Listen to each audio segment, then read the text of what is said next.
Welcome to our workshop on maximizing your work laptop. If you're just joining us now, I'd like to remind you to please move your mouse around so that the central control bar on Teams comes up and that you turn off your microphone and turn off your camera.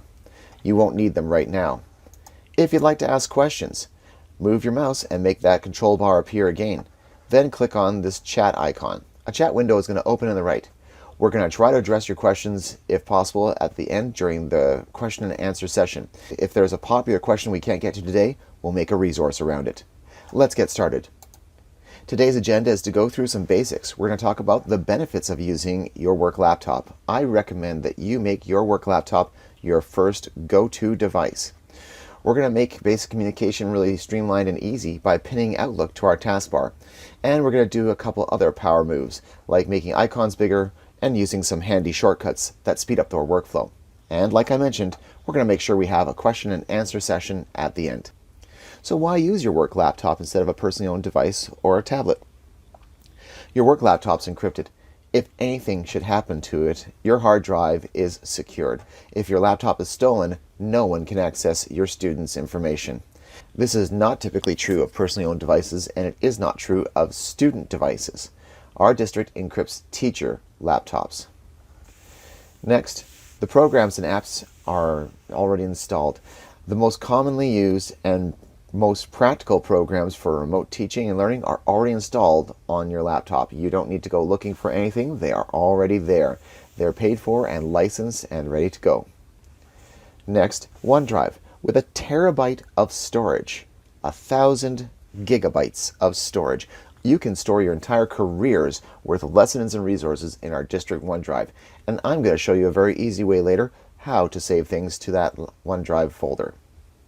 And last, we get support from Service Desk. When your site contact gets word that you're having trouble with your laptop, they send a message to our Service Desk team, and within minutes, they get a reply back saying, "We hear you, we understand you have a problem, and someone is going to be with you to solve that problem shortly." So I encourage everyone to make your laptop your primary device for work.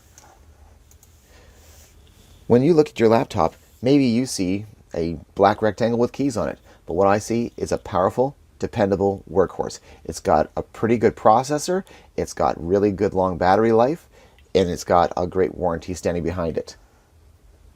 So again, I encourage you, make your laptop your first go-to device. Let's talk about going to email. When most people I see who are new to technology go to email, they want to just open a browser and then type in an address that will take them to their email program, but then they're always having to open a browser and always having to log in. I think there's a much better way, and that's using your desktop Outlook program. In the search bar down here, I type in Outlook. There it is. And then I don't have to type in a login ID or password. My Outlook program just opens right up. I can also get notifications. So when I get an email, I can get alerted something new has come in my inbox. When I want my email to be more convenient, I'm going to pin it to this taskbar down here. I go over the icon, right click, and choose Pin to Taskbar. Now, when I close my email program, Outlook is still hanging out here, ready for me to click on. I don't have to go looking for it. And that brings me to another great point. The taskbar. It's full of all sorts of useful things, including the search box.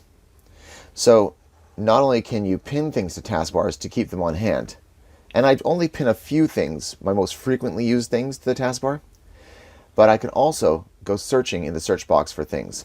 Let's say I wanted to bring up my paint program. There it is. If I wanted to do something with Adobe Acrobat, I just begin typing. There it is. Let's say I wanted to look for a file, though, like that hour of code certificate I was using with some students. Just type in code. There it is. Now I can just click on it, and I pull up my file. So the search bar can be used to search not only for programs, but for files you've been working on. Now let's talk about some shortcuts. These are some keyboard shortcuts that I like to use to make my workflow go a little faster. When you use the Control key plus another key, you're often using some sort of a shortcut that will speed up your workflow. For instance, if I had a lot of text on a page and I wanted to select it all, if I hit Control A, it selects all the text on a page. Control X will cut it, Control V will paste it in another place, and Control C will copy it so I can paste the exact copy of that text somewhere else. But one of the power moves that I have not seen a lot of people use lately, but has been around since the 80s, is holding down the Alt key with your thumb and tapping the Tab button with your index finger. This allows you to cycle quickly between different applications. Now let's talk about saving to OneDrive. You are throwing a party and have invited 100 guests. The tables seat 8 people each. Tables are in rows of 4. Each table must be within 2 meters of the next table. And of course, the important question you need to ask for this math lesson is, where is the best place in town to order a pizza? So I'm going to definitely save this math lesson. So I go File, Save. I choose my OneDrive, and then I put it in an appropriate folder in OneDrive. Or just save it in OneDrive without a folder, but then it gets a little more messy. I'll call it Math Lesson Party. And then I hit Save. Now what I notice happening is that autosave is turned on. When you save your files into OneDrive, many applications will turn autosave on. If you hit X before you hit save, OneDrive will have already backed up and saved your most recent changes to that document. You don't have to worry about it. Let's talk about making your text and your icons appear the right size. Here we have that same paint program, but the icon's rather small and it's hard for me to read. So I can right-click on my desktop, then you choose Display Settings and Scale and Layout. If I choose a larger number, everything scales up to be much larger, but there's going to be fewer things displayed on your taskbar because there isn't room. You'll have to scroll down or up to see your icons with these scroll bar. I think I'm going to be more comfortable with the recommended 150%. And now I can look at my desktop and the icons text is a little bit bigger. And this brings me to my next point. Less is truly more.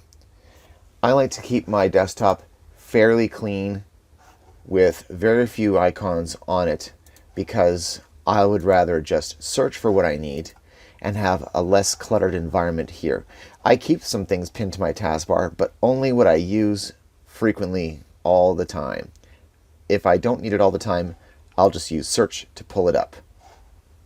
Now, I thought I should include one of my favorite top secret pro tips, how to zero your inbox.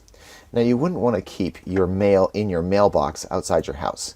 That's where you receive mail, but it's not where you store mail. Same thing with your inbox in Outlook. Let's look at a really easy way to zero it. Instead of organizing your mail by date, let's organize it by sender. Let's arrange by from. And now all the messages are grouped by the same person. And you and that person are probably talking about a lot of the same things. Now when I click on an email and hold down the control key, I can click on multiple and select multiple emails.